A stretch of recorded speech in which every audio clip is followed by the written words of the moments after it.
En 1950 se publicó un libro que afirmaba que el planeta Venus había sido escupido por Júpiter, que había estado a punto de chocar con la Tierra, que había detenido el Sol en el cielo y provocado las plagas de Egipto. Era pseudociencia pura, y se convirtió en uno de los mayores éxitos de ventas de su época. Durante más de 20 años, casi nadie en el mundo científico se atrevió a enfrentarse en público a aquel libro y a su autor. Lo despreciaban en privado, pero no daban la cara. Hasta que un astrónomo joven decidió hacer lo que nadie quería hacer: sentarse, leer aquel disparate de principio a fin y desmontarlo punto por punto, con paciencia, con datos y delante de todo el mundo. Ese astrónomo era Carl Sagan, y la batalla que libró contra aquel libro se convirtió en uno de los episodios que mejor definen quién fue y qué defendía. En este vídeo vamos a recorrer el enfrentamiento con Immanuel Velikovsky, el hombre que reescribió el universo a su antojo y convenció a millones de personas de que tenía razón.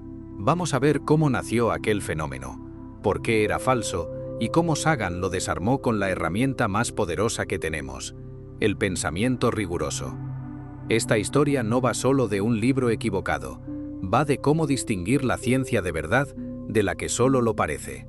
Y esa es una de las lecciones más útiles que Sagan nos dejó. Immanuel Velikovsky no era ningún charlatán de feria. Esto es importante entenderlo, porque explica por qué tanta gente le creyó. Era un hombre culto, brillante en muchos aspectos, con una erudición enorme. Había nacido en lo que hoy es Bielorrusia en 1895, había estudiado en varias de las mejores universidades de Europa y era médico, concretamente psiquiatra, formado en el psicoanálisis en la Viena de Freud. Dominaba muchos idiomas y conocía a fondo la mitología, la historia antigua y los textos sagrados de medio mundo. Cuando hablaba, impresionaba. Cuando escribía, lo hacía con una seguridad y una elocuencia que arrastraban al lector. El problema no era su inteligencia, el problema fue lo que hizo con ella. En algún momento, Velikovsky se obsesionó con una idea. Había leído los relatos de catástrofes que aparecen en los textos antiguos de muchas culturas distintas. Las plagas de Egipto en la Biblia, diluvios, lluvias de fuego, el sol deteniéndose en el cielo. Se preguntó si todas esas historias, repartidas por pueblos que no tenían contacto entre sí, no estarían describiendo un mismo acontecimiento real, una catástrofe cósmica que la humanidad entera habría presenciado y recordado en sus mitos. La pregunta no era absurda, de hecho, era interesante. El error vino con la respuesta que se inventó. Velikovsky concluyó que, hace unos 3.500 años, el planeta Venus no existía todavía como tal. Pensaba que Venus había sido expulsado del interior del gigante Júpiter como si Júpiter hubiera escupido un planeta entero. Según su teoría, Venus, convertido en un enorme cometa, había vagado por el sistema solar y había pasado rozando la Tierra no una vez, sino dos. Esos encuentros cercanos habrían provocado las grandes catástrofes narradas en los mitos. El paso de Venus habría detenido la rotación de la Tierra, lo que explicaría el episodio bíblico del Sol parándose en el cielo. Habría provocado lluvias de fuego, terremotos e inversiones de los polos, incluso las plagas de Egipto.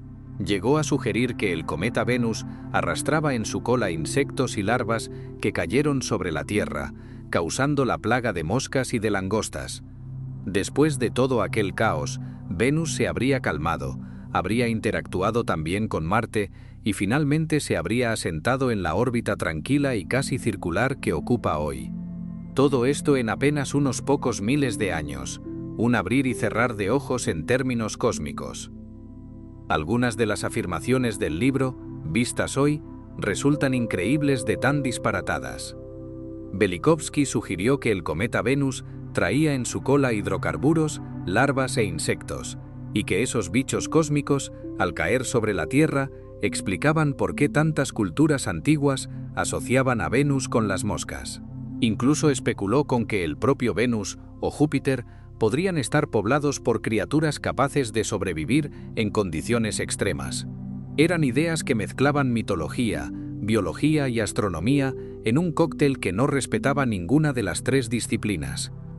Velikovsky reunió todas estas ideas en un libro titulado Mundos en colisión, publicado en 1950.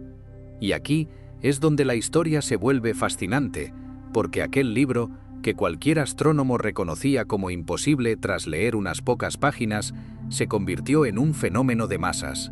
Antes incluso de salir a la venta, el libro ya generaba expectación.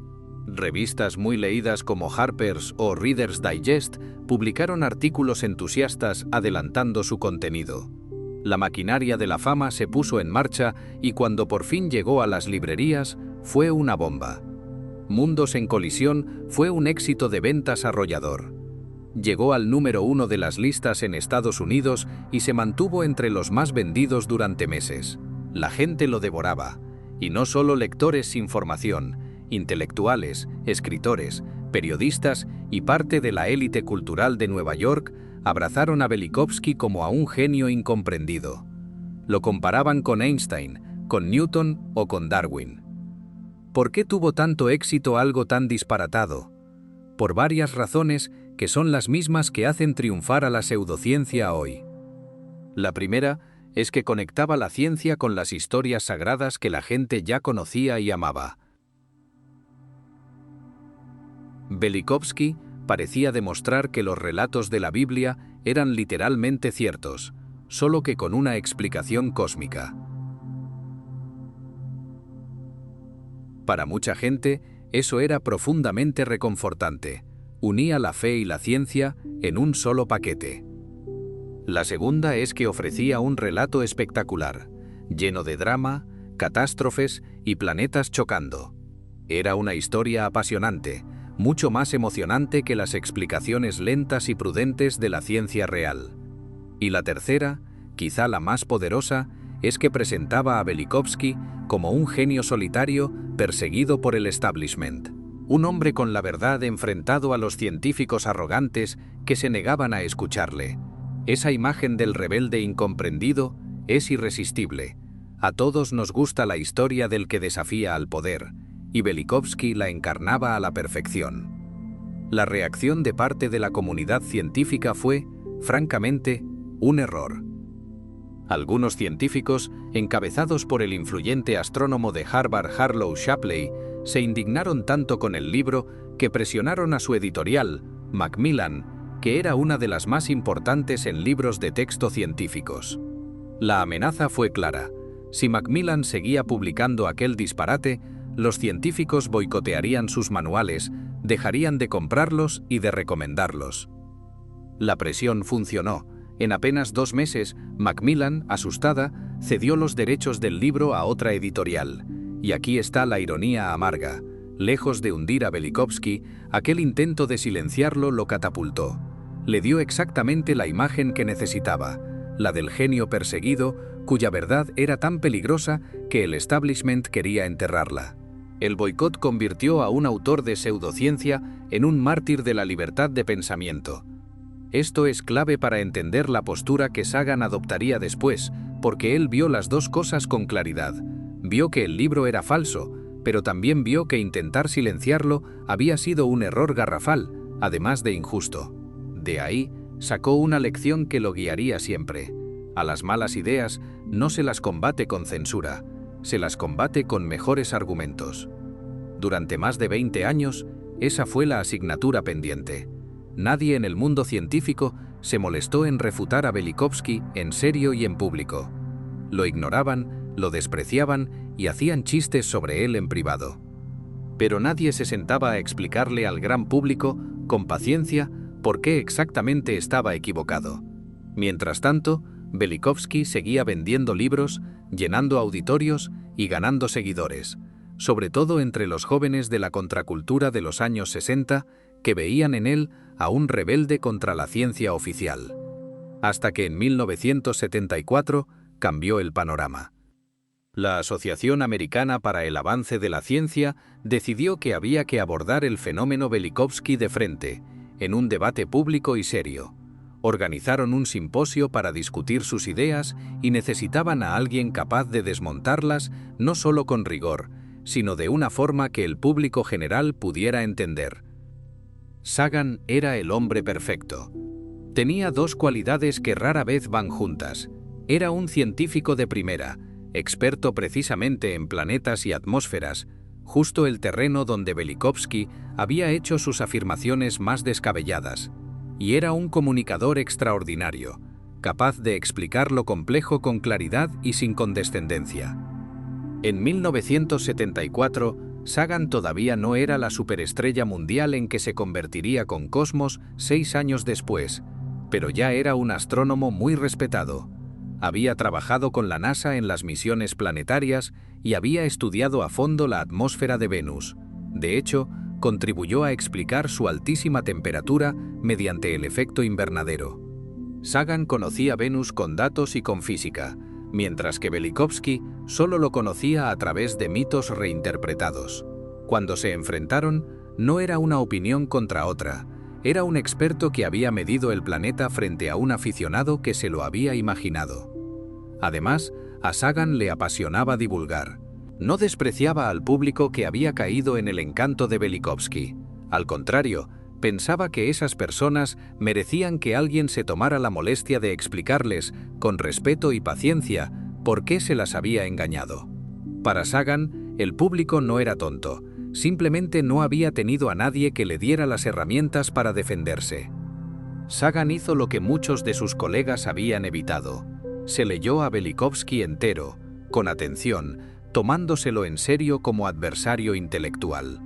Luego preparó una respuesta demoledora, organizada en una serie de contradicciones físicas que hundían la teoría por completo. El primer golpe fue el problema de la energía. Velikovsky afirmaba que Júpiter había expulsado a Venus, pero Sagan calculó lo que eso significaría. Para que Júpiter lanzara al espacio un objeto del tamaño de Venus, haría falta una cantidad de energía colosal. Júpiter habría tenido que liberar de golpe una energía comparable a toda la que emite el Sol durante un año entero. No existe ningún mecanismo que permita a un planeta hacer algo así. Las leyes de la física lo prohíben. Venus no pudo salir de Júpiter. El segundo obstáculo son las órbitas.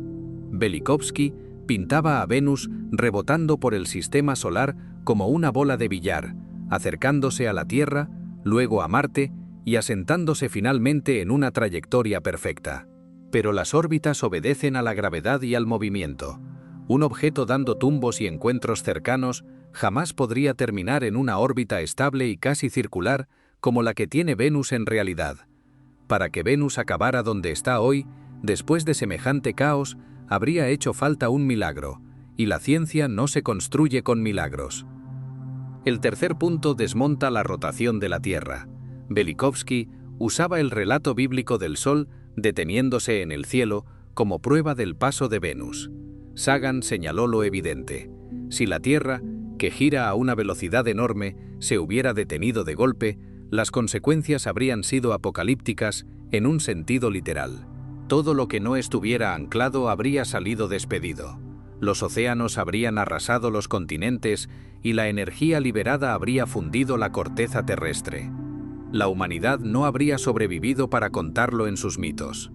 El cuarto argumento muestra la astucia de Sagan como detective.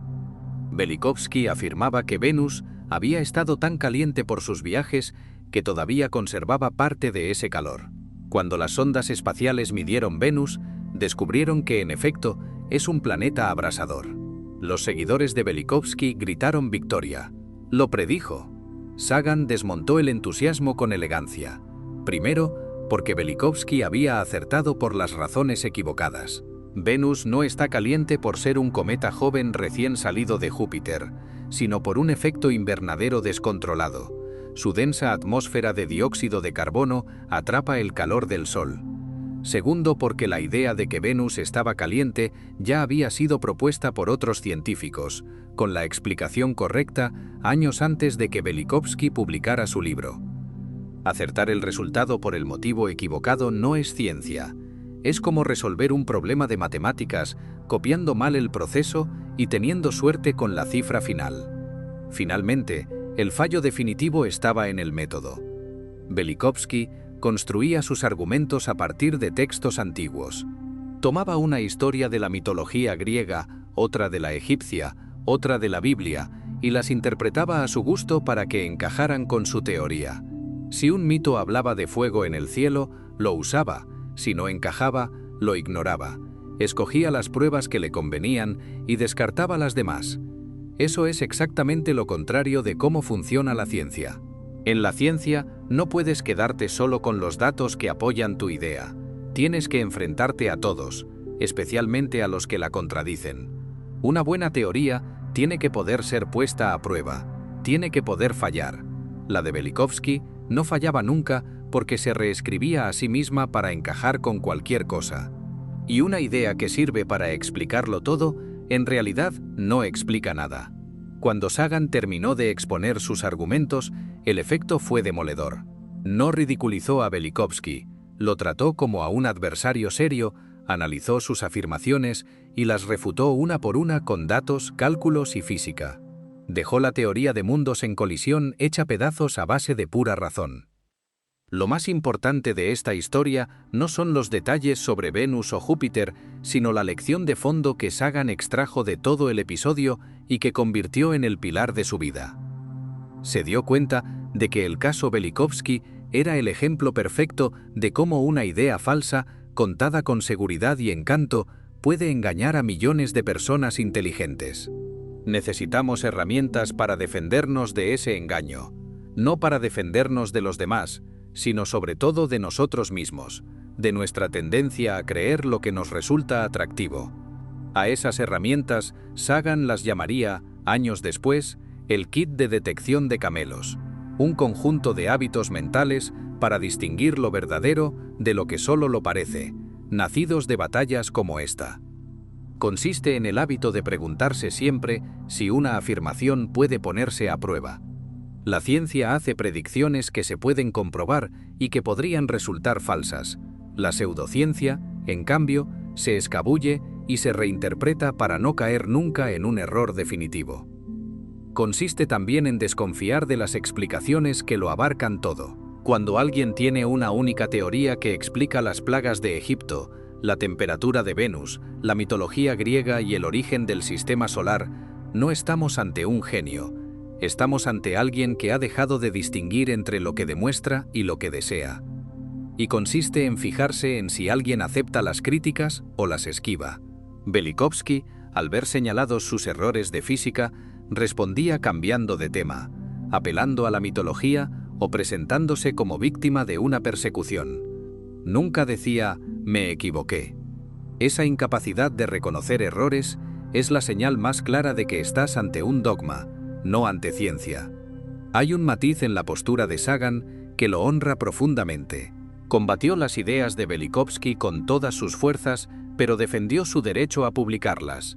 Le pareció vergonzoso el intento de boicotear a la editorial Macmillan. Pensaba que la forma correcta de derrotar una mala idea no es prohibirla ni silenciarla, sino exponerla a la luz y refutarla con mejores argumentos.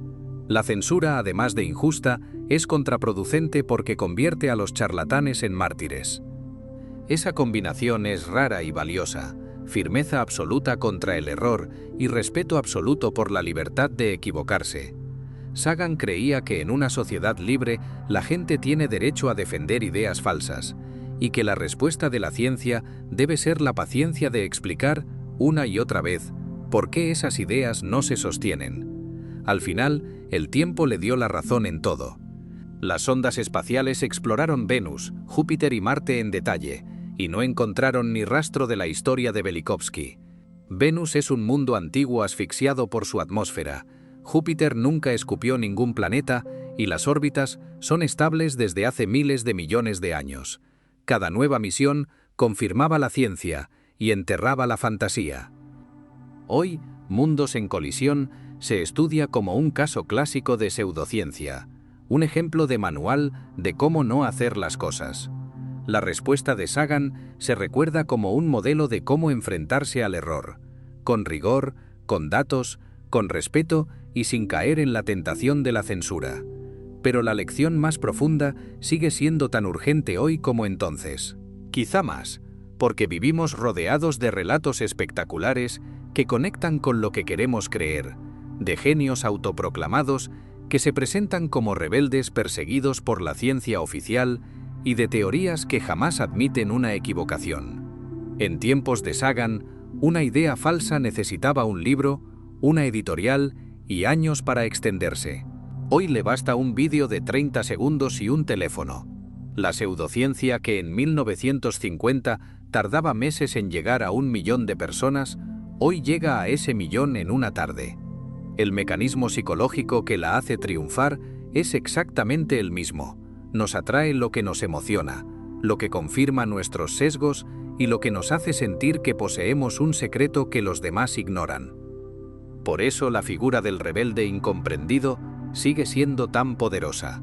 Abundan los personajes que se presentan como víctimas de una supuesta ciencia oficial que los quiere silenciar, y muchos caen en la trampa de pensar que si alguien es atacado por los expertos, algo de razón tendrá. Sagan nos enseñó a desconfiar de ese razonamiento. Que te ataquen los expertos no te da la razón.